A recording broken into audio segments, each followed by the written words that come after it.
வணக்க மக்களே, வாழ்க வளமுடன். நல்லதே நினைப்போம், நல்லதே நடக்கட்டும். இந்த வீடியோ நம்ம எதை பற்றி பார்க்க போகிறோம் அப்படின்னா, பாம்பை பற்றி தான் சில விஷயங்கள் நம்ம பேச போகிறோம். அதாவது ரொம்ப பேர் அடிக்கடி சொல்கிறது என்ன அப்படின்னா, சுவாமி அடிக்கடி எனக்கு கனவுல பாம்பு வருது, அடிக்கடி நாங்கள் கனவுல பாம்பை பார்க்குறோம், பாம்பு திறத்துற மாதிரி எல்லாம் கனவு வருது, சில நேரங்களில் பாம்பு கடிச்ச மாதிரி கூட கனவு வருது அப்படின்னு சொல்கிறாங்க இல்லையா.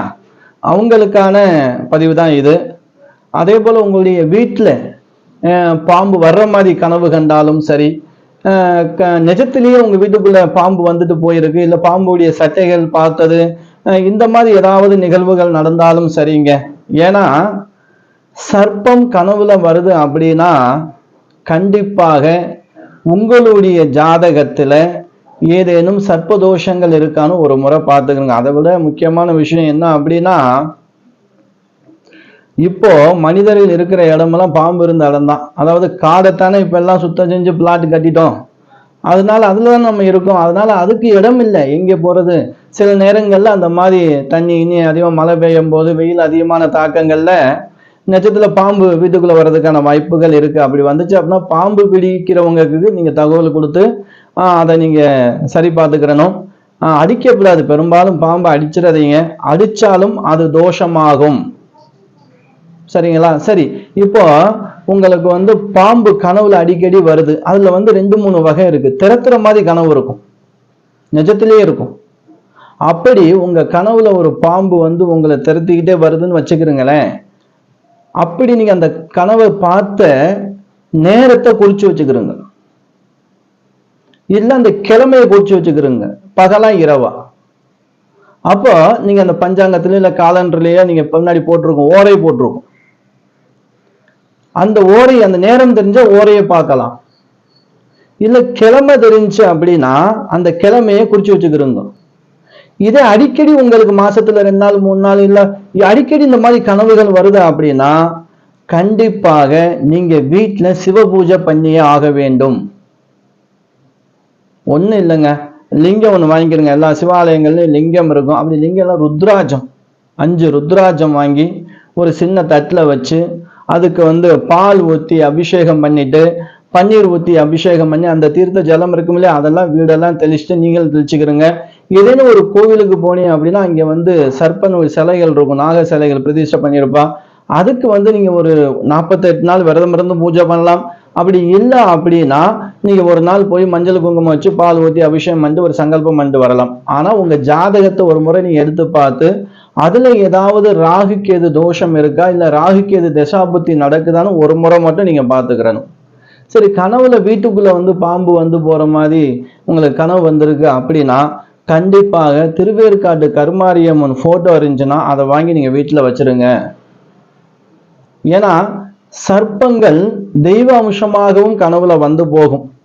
நமக்கு பயமா இருக்கு, அந்த மாதிரி பார்க்க கூடாது அப்படின்னு நினைச்சேன்னா அந்த கருமாரியம்மன் படத்தை வச்சு நீங்க வழிபட்டால் போதும். வெள்ளிக்கிழமை செவ்வாய்க்கிழமையில முடிஞ்சா ஒரு டம்ளர்ல பால் வச்சு நிவேதானம் பண்ணி அந்த பாலை குடிச்சு பாருங்க, கண்டிப்பா அந்த போல கனவுகள் உங்களுக்கு வராது.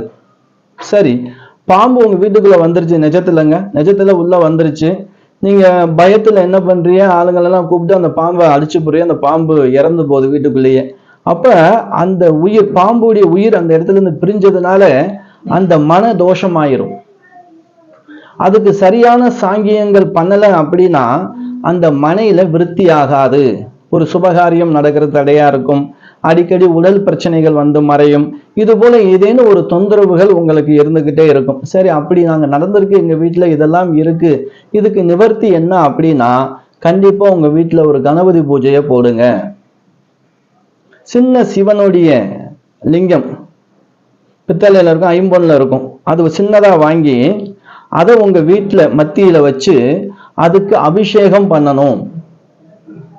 பண்ணிட்டு சிவனடியார்களுக்கு உணவு கொடுக்கணும், சாப்பாடு கொடுக்கணும்.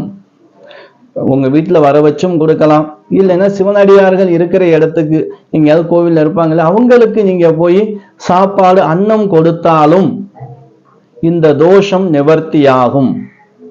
சரி, சப்போஸ் நீங்க இந்த வீடியோ பார்த்ததுக்கு அப்புறம் அந்த மாதிரி ஒரு நிகழ்வுகள் நடந்தால், பாம்பு அடிக்கிற மாதிரி இல்ல பாம்பு வீட்டுக்குள்ள போச்சு அப்படின்னா நீங்க செய்ய வேண்டியது பசும்பால் கொஞ்சமா வாங்கிடல, பசுமல்ல, பசு கோமியம் வீடெல்லாம் தெளிச்சு கல் உப்பு போட்டு கழுவிருங்க. கழுவிட்டு 2 அருகம்புல் 2 வில்வ இலை வாங்கி உங்க பூஜை அறையில வச்சு தூப தீபம் காட்டுங்க. அதுக்கப்புறம் அதே போல சர்ப்பங்கள் வராது. ஒருத்தவங்க எந்த வந்தவங்க சொல்லியிருக்காங்க, அடிக்கடி சர்ப்பங்கள் வீட்டுக்குள்ள வந்து போறத பாக்குறோம். ஆனா உங்க அருகாமையிலும் அந்த சர்ப்பம் இருக்கும், எங்க இருந்து வராது. உங்களை அது கவனிச்சுக்கிட்டு தான் இருந்திருக்கும், உங்களோடு இணைஞ்சுதான் இருக்கும். ஒரு பாம்பு வந்து ஒரு மனிதரை தானா ஒடியாந்துலாம் கடிக்காது. அதை சீண்டு நாள் தெரியாம நம்ம படுத்து கிடக்கும் போது வீட்டுக்குள்ள வரும்போது கை கால் பட்டா அது வந்து சீறி கொத்தும். அது மூலியமா தான் ரொம்ப பேருக்கு பாதிப்பு ஏற்பட்டிருக்கு இல்லையா? அதனால இந்த மாதிரி சர்ப்பங்கள் விஷசந்துகள் எதா இருந்தாலும் உள்ள வரக்கூடாது அப்படின்னா 2 அருகம்புல் 2 வில்வ இலையை வச்சு வீட்டுல சாம்பிராணி தூபம் காட்டுங்க. தினம் வெள்ளி செவ்வாய் சாம்பிராணி தூபம் போட்டாலே போதுங்க, விஷசந்துகள் உள்ள வராது. உங்க ஜாதகத்தை முதல்ல கவனிச்சுக்கிறணும். அதுல தோஷங்கள் ஏதாவது இருந்துச்சு அப்படின்னா அதுக்கு நிவர்த்தி பண்ணிக்கிறங்க.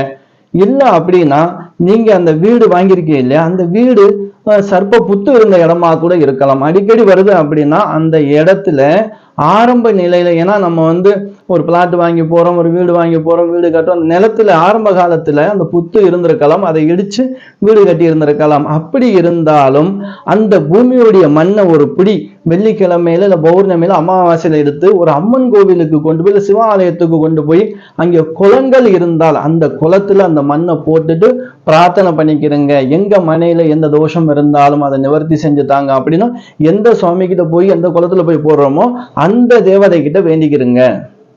அதாவது அமாவாசை, பௌர்ணமி, வெள்ளிக்கிழமையா இருக்கணும். நீங்க போற ஆலயத்துல குளம் இருக்கணும். அந்த நான் சொல்றது போல அடிக்கடி உங்களுக்கு அந்த சர்ப்பங்கள் நடமாட்டங்கள் அதிகமா இருக்கு, தொல்லைகள் இருக்குன்னா இதை நீங்க செஞ்சு பார்த்தீங்கன்னா கண்டிப்பா அந்த சர்ப்ப நடமாட்டம் உங்க வீட்டுக்குள்ள வரவே வராது. அதுக்கப்புறம் உங்க கண்ணில் தட்டுப்படவே படாது. சரிங்களா? அதாவது சர்ப்ப தோஷம்னா பயப்பட தேவையில்லை, சர்ப்பம் கனவுல வந்தாலும் பயப்பட தேவையில்லை.